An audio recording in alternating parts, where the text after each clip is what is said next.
पर बनी है।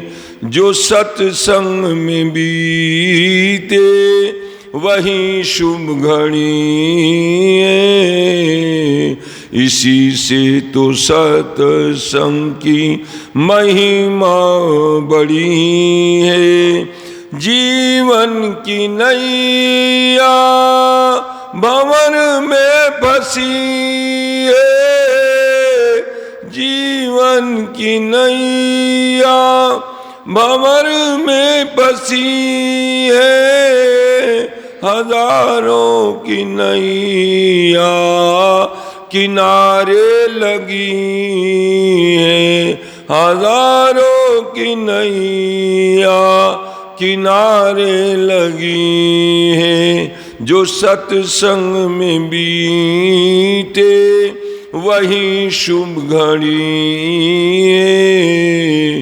इसी से तो सत्संग की महिमा बड़ी है। करो दिल से दूर अज्ञान अंधेरा। करो दिल से दूर अज्ञान अंधेरा। ऋषियानंद जीवन की ज्योत जगी है। जो सत्संग में बीते वही शुभ घड़ी है। इसी से तो सत्संग की महिमा बड़ी है। लगाया जो सत्संग के सागर में गोता वही पाता है सुंदर मोती की लड़ी है। जो सत्संग में बीते वही शुभ घड़ी है। इसी से तो सत्संग की महिमा बड़ी है। इसी से तो सत्संग की महिमा बड़ी है। प्रसिद्ध इतिहास मिलता है। ब्राह्मण ब्रह्म ज्ञान से संपन्न है। ब्राह्म परायण वृत्ति है जिनकी, ऐसे ब्रह्म ऋषि कहलाते थे वशिष्ठ ऋषि। और राज पद को त्याग करके तपस्या के द्वारा महात्मा बने थे विश्वामित्र ऋषि। अहम का भाव, देह का भाव विश्वामित्र के जीवन में से निकला नहीं था और तपस्या करने का अभिमान उनको चढ़ गया था। जब अभिमान तपस्या का चढ़ा तो वो निकला नहीं। बहुत तपस्या करी, 60,000 साल तक तपस्या करी। घोर तप किया उन्होंने, अपने शरीर को करीब करीब बदल डाला। तपस्या के द्वारा महान व्यक्ति बन गए संसार के। जो चाहें वो बना डालें, जो चाहें वो कर डालें। सभी लोकों में उनकी जाने आने की गति हो गई। वशिष्ठ ऋषि के पास गए, उन्होंने कहा आओ राज ऋषि। अरे मैं अभी तक राजा ऋषि हूं, मैंने 60,000 साल की तपस्या करी है और मेरे को अभी तक राज ऋषि कह रहे हैं। बोले जहां तक आत्मा के ऊपर अहंकार की, कर्तापन की हल्की परत भी बनी रहती है, वहां तक आदमी की क्वालिटी नहीं बदलती है, वैरायटी नहीं बदलती है। पूरी आत्मा निरावरण हो जाए, कोई आवरण आत्मा के ऊपर न रह जाए, जो प्रभु है वैसी आत्मा बन जाए, तब फिर अवस्था बदलती है। कथा कहती है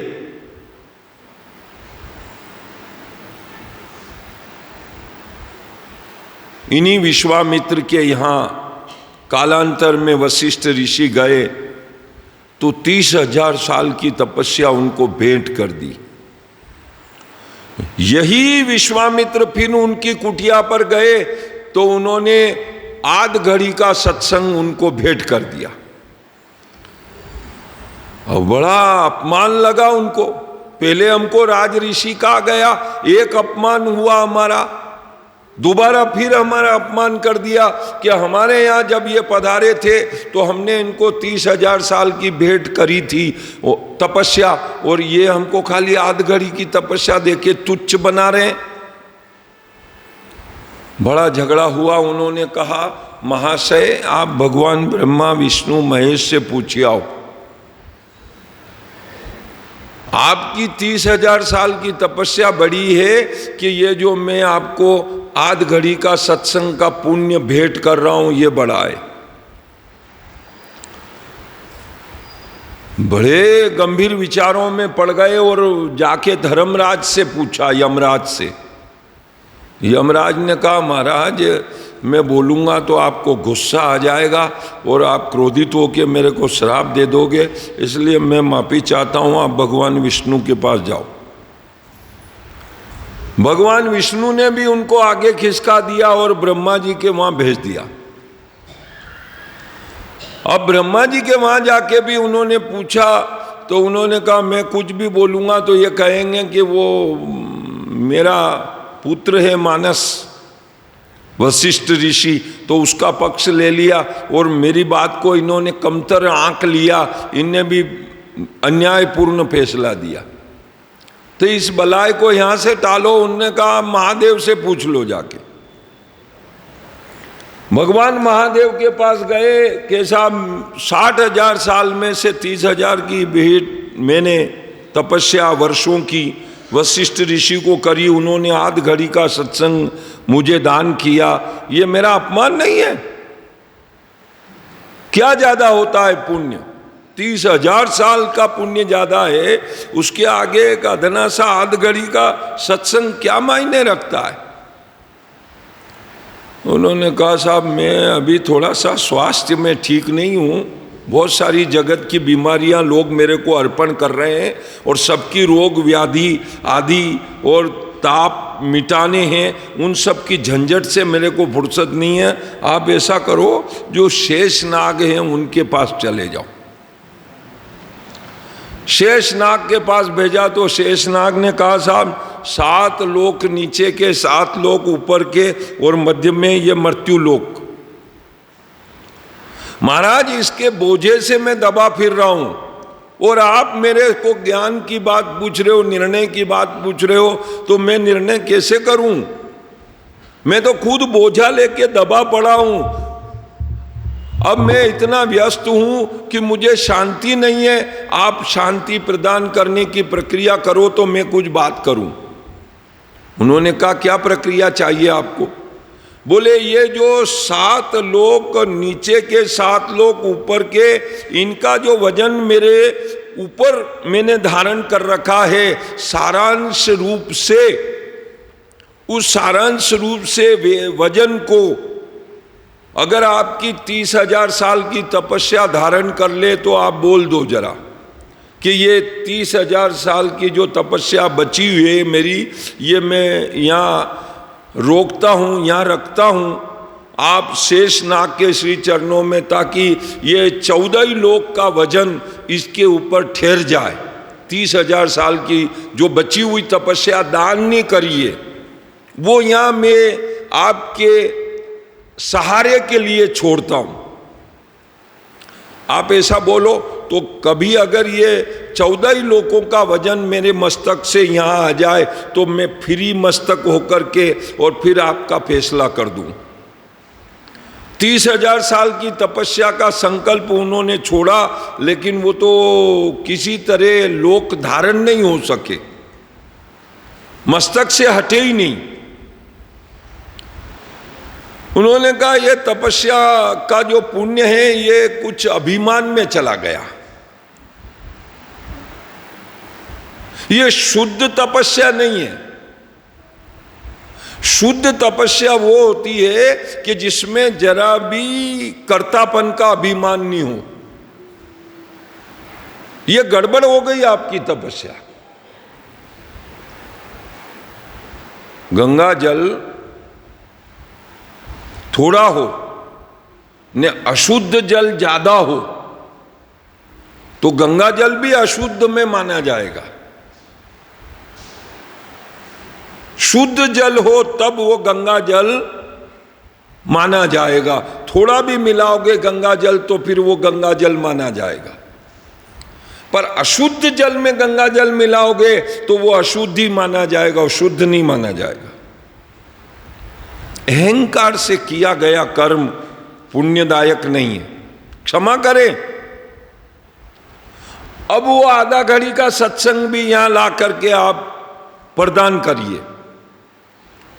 तो उन्होंने कहा चलो आधा घड़ी का सत्संग जो वशिष्ठ ऋषि ने मुझे दान किया वो मैं यहाँ अर्पण करता हूँ कि उसके आधार पर ये 14 ही लोक का वजन शेष नाग से हट करके उसके आधार पे ठहर जाए।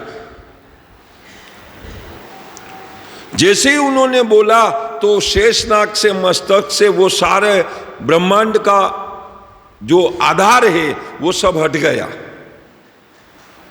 तो उन्होंने कहा देखो साहब फैसला तो ये हो गया, मेरे बोलने की क्या जरूरत रही। इतना दिमाग तो आप ही लगा लो कि आपने 30,000 साल की तपस्या आपने बोली, संकल्प करी, छोड़ी, लेकिन उस पर से मेरे माथे का वजन नहीं उतरा। और आपने जैसे ही आध घड़ी का सत्संग बोला तो मेरे माथे पर का जो बोझा था वो हट गया। तो मतलब महत्व ज्यादा आध घड़ी सत्संग का है। और इसकी बात जितनी हम महत्व की बताएंगे वो यह है कि जितने क्रियाकलाप देह के द्वारा किए जाते हैं, मन उसमें शामिल होकर के फुदुकता फिरता है कि अरे वाह मैं बहुत धर्मात्मा हो गया, मैंने ऐसा धर्म का काम कर दिया, इतना तप कर लिया, इतना व्रत कर लिया, इतना उपवास कर लिया, इतना दान दे दिया, इतने तीर्थ घूम के आया। बड़े घमंड से चर्चा करता है इंसान। अरे पागल, वो सब तेने घमंड के खोले में डाल दिया सारा परिश्रम, अभिमान को अर्पण कर दिया तेने। और ये जो अभिमान को अर्पण किया गया कर्म है, ये इंसान की आत्मा को भारी बना गया, हल्की नहीं बना सका, भारी बना गया। और डुबोने के लिए तैयार कर दी इसने आत्मा को, नीचे गिराने के लिए तैयार कर दी आत्मा को। अवगुण धारी आत्मा बन चुकी, प्लेटफार्म बन गया अवगुणों का। तो जितने भी प्रकार के ये बताए गए सत्कर्म हैं, स्वाध्याय, तपस्या, व्रत, तीर्थ, दान, दक्षिणा, यज्ञ, सारे के सारे उपक्रम देह भाव से युक्त होकर के मनुष्य के अभिमान को बढ़ा देते हैं। और अभिमान को बढ़ा करके हम सोचते हैं कि हमने जो ऐसा किया ये महान कार्य हो गया, हमारी आत्मा बहुत पुण्यवान बन गई, बाहर वाली हो गई, आत्मा बाहर वाली हो गई। उस भार से मुक्त करने के लिए सत्संग करो।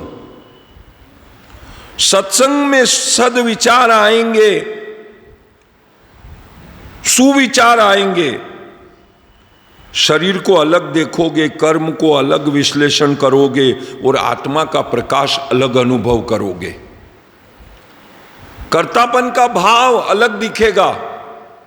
किस भाव से प्रेरित होकर के कर्म हमने किया, वो कारण और उसका प्रारूप भी मालूम पड़ेगा। किस हेतु से हमने कर्म किया है, कर्म के पीछे हेतु क्या है, वो बारीकी से आपको पता चलेगा। इसलिए यहां यह कहा गया है कि सारी आकांक्षा, इच्छा, अहंकार, इन सब को त्याग करके और भक्ति की जानी चाहिए। और वो जो भक्ति है वो जीव का उद्धार करने वाली है। बड़े बड़े ऋषि मुनि, ज्ञानी गुणी, बड़े बड़े राजे महाराजे इस घमंड की पकड़ को नहीं समझ पाए। महान पुरूरवा के वंश में महाराज आयु हुए, उनके पुत्र हुए थे नहुष। और नहुष ने इतने महान कर्म किए, मनुष्य बिरादरी में शायद कोई करेगा इतना अधिकार संपन्न होकर के। देवताओं ने 1 साल के लिए उनको अपना शासक, राजा नियुक्त कर लिया था। पृथ्वी के मानव को 1 साल के लिए निर्णयकारी राजा घोषित कर लिया था उनको। और जब वो राजा बने तो सारे अधिकार उन्होंने अपने अंतर्गत लेना शुरू कर दिया। और देह भाव उनमें इतना मजबूत बना कि उन्होंने इंद्र की पत्नी इंद्राणी को भी अपनी करना चाहिए, अज्ञान में ग्रस्त होकर के, अधिकार संपन्न बन करके। अब बताओ, आप जिस आदमी ने मनुष्यत्व में देवत्व जगा लिया, देवत्व नहीं देवताओं का शासनकर्ता का पद स्वीकार कर लिया, उसमें अज्ञान आ गया। उस अज्ञान के कारण से उसमें कुमति आ गई, अनीति आ गई, अधर्म प्रवेश कर गया और जिद्द पे चढ़ गया आदमी। क्या किया जाए, क्या किया जाए? देवताओं ने कहा इस अनीति संपन्न, कुमति संपन्न, इस दुर्मति संपन्न राजा को कैसे स्वर्ग से नीचे पटका जाए। उन्होंने कहा एक काम किया जाए, इनकी प्रशंसा की जाए। और आप तो बड़े महान हो, आप बड़े तपस्वी, आप बड़े दानी, आप बड़े ज्ञानी, आप बड़े गुणी, आप तो बड़े महान हो, आप तो बहुत बहुत भक्तिवान हो, और आप जैसे पवित्र आत्मा तो कोई जगत में हुए ही नहीं, ऐसी बड़ाई करो। क्या ऐसा पुण्य किया होगा आपने जो आप यहाँ तक पधार गए, स्वर्गलोक तक आ गए? और तो स्वर्ग में तो हजारों आत्माएं आती है और दिखेर जाती है, लेकिन आप तो राजन, पति, राजा, महाराजा और देवताओं के अधिपति बन गए। वड़ई करो उनके आगे और वड़ई करके उनके मुंह से निकलवाओ, मैंने ऐसे तप किए, मैंने ऐसे दान दिए, मैंने ऐसा स्वाध्याय किया, मैंने ऐसे मंत्र जाप किए, मैंने ऐसे ऐसे पवित्र कर्म किए, सब उसने बोला। और जैसे ही बोला वो पुण्य खत्म हो गए, वो पुण्य खत्म हो गए और वो जिद पे चढ़ गया कि मैं इंद्राणी को प्राप्त करना चाहता हूं, यथाशीघ्र ऋषि मुनियों की पालकी लाई जाए। इंद्राणी ने कहा और ऋषि मुनियों को कहा जल्दी जल्दी चलो। उन्होंने कहा सर्प सर्प हमें कहता है जा तू अजगर बन जा। अजगर बन के जो देवताओं का राजा बन गया था वो सीधा हिमालय में आकर के अजगर बनने लगा, बड़ा भारी डिलडोल। और जब अजगर बनने लगा तो कथा कहती है कि उसने कहा अरे देवताओं थोड़ी तो दया करो, मेरे साथ तुम लोगों ने धोखा कर दिया। मैं भाव विभोर होकर अपने पुण्यों को अपने मुंह से बोल पड़ा, ये बहुत गलत बात थी। मुझे अपनी प्रशंसा में अपने पुण्य उड़ाने नहीं थे, लेकिन मैं धोखे में पड़ गया और मैंने पुण्य उफन दिए। मैं निस्तेज और पुण्यहीन हो गया, नीचे गिर रहा हूं, थोड़ी दया करके बताओ मेरा उद्धार कैसे होगा। उन्होंने कहा जिस दिन आहार की तलाश में तुम किसी धर्मात्मा मनुष्य को पकड़ोगे, जकड़ोगे और वो तुमको धर्म सुनाएगा, वो सत्संग तुम्हें फिर से गिरे हुई योनि में से भी वापस तुमको ऊंचा उठा देगा और फिर से तुम स्वर्ग में आ जाओगे। और कथा कहती है कि धर्मराज युधिष्ठिर को उसने हिमालय की यात्रा में पकड़ लिया था। 105 प्रश्न महाभारत में लिखे हुए हैं। 105 प्रश्न पूछे उन्होंने, और 105 प्रश्नों का उत्तर देना ही एक प्रकार का सत्संग हो गया। उस सत्संग के पुण्य प्रभाव से न बल्कि उनको शरीर छूट गया अजगर का, बल्कि युधिष्ठिर भी छूट गए, और वो जैसे ही ऊपर की तरफ चले, प्रतर्दन, अष्टक, वसु इत्यादि लोगों ने उनको और सत्संग के वचन श्रवण कराए, तो पुनः वो स्वर्ग में स्थापित हो गए। इतना बड़ा महापुण्य का प्रभाव सत्संग का बताया जाता है। ये सत्संग जीवन को तारने वाला है। इसलिए सनकादिक गण भी जो संसार की कोई चर्चा करना पसंद नहीं करते हैं, वो भी सत्संग करते हैं। भगवान नारायण के नाम का अखंड कीर्तन करने वाले नारद जी महाराज भी स्वयं सत्संग करते हैं। और सत्संग की आवश्यकता देवी देवताओं को भी है, तीर्थों को भी है, नदियों को भी है, पर्वतों को भी है, वन देवी देवियों को भी है, और धरती, नक्षत्र, तारागण, समस्त जितने दिव्यात्मा हैं उन सबको भी सत्संग की बड़ी आवश्यकता है। और इस सत्संग के द्वारा अपनी आत्मा के स्वरूप को, जो ग्लानि को प्राप्त हो जाते हैं, उस ग्लानि में से, सन्नाटे में से फिर एक रौनक उनको ऊर्जा के रूप में प्राप्त हो जाती है। इसलिए इस सत्संग की बड़ी भारी महिमा शास्त्रों ने बताया गया है। तो बहुत महत्व के साथ श्रुति, स्मृति, विधि निषेध, प्रवृत्ति निवृत्ति, क्या करना चाहिए, क्या नहीं करना चाहिए, आत्मा की उज्ज्वलता को बनाए रखने के लिए इसका विश्लेषण सत्संग में बताया जाता है।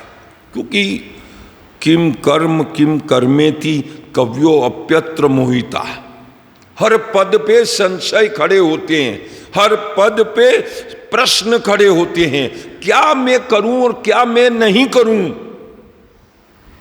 मेरे सामने हमेशा दो रास्ते रहते हैं, तो उन दो रास्तों में से कौन सा रास्ता अपनाऊं। इतना ही नहीं, जब हम सत्संग में नहीं होते हैं तब कुसंग में हो जाते हैं। जब हम सत्संग नहीं करते हैं, अच्छे विचारों में नहीं जाते हैं, तो बुरे विचारों में चले जाते हैं।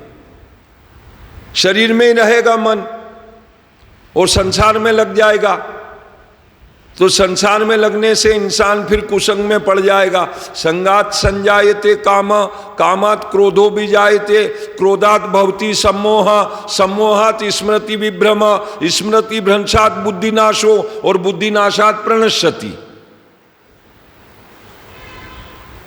पक्षियों को देखेंगे, पशुओं को देखेंगे, प्राणियों को देखेंगे, पड़ोसियों को देखेंगे, आवागमन वाले मनुष्यों को देखेंगे, अन्यान्य मनुष्यों को देखेंगे, अन्यान्य व्यवस्था को देखेंगे, उसका चिंतन करेंगे, तो कुसंग हो गया ना।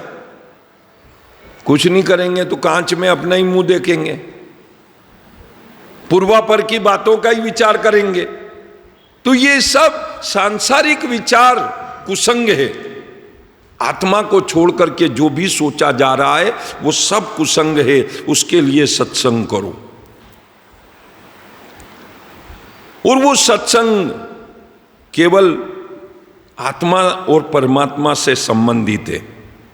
उसमें संसार की कोई दूसरी व्यवस्थाएं जो भी है वो सब माया के अंतर्गत है। गो गोचर लगी जहां मन जाई, ते सब माया जानो भाई। आंखों से जहां देखोगे, मन से जहां सोचोगे, वाणी से जहां बोलोगे, वो सब माया है। उस सब को हटा करके अवांग मनस गोचरा, आंखें भी मत देखो, मन से भी मत विचारो, और केवल ध्यानस्थ हो जाओ। ये सच्चा सत्संग है, उसको प्राप्त करो। और उसमें केवल एक ही धुन रहती है, श्रीमन नारायण नारायण नारायण श्रीमन।